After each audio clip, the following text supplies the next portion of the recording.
আচ্ছা, জীবনে কখনো কোনো মৃত ব্যক্তিকে গোসল করিয়েছেন?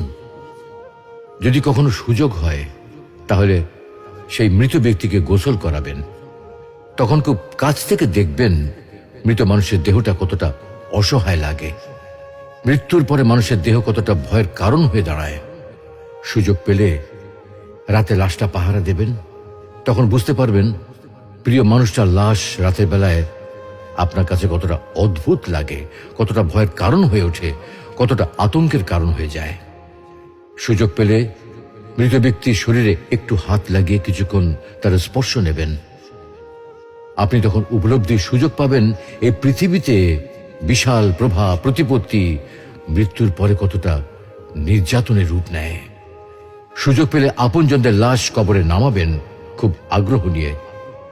শেষবারের মতো মৃতদেহের মুখটি একবার দেখার চেষ্টা করবেন এবং বারবার উপলব্ধি করার চেষ্টা করবেন এই মৃতদের সাথে অনন্তকালের যাত্রার পথে এটাই আপনার জীবনের শেষ দেখা। সুযোগ পেলে মাঝে মধ্যে কবরস্থানে গিয়ে নীরবে কিছুক্ষণ দাঁড়াবেন। এরপর মনে মনে চিন্তা করবেন জীবনের লাভ ক্ষতির হিসাব।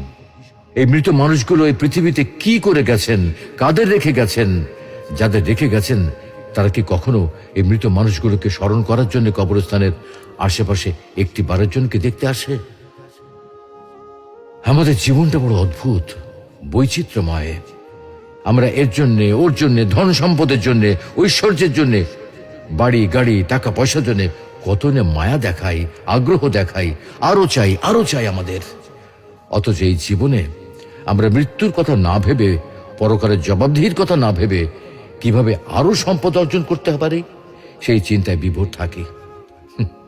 হায় রে জীবন, এখনো সময় আছে, ফিরে আসুন মহান রবের দিকে।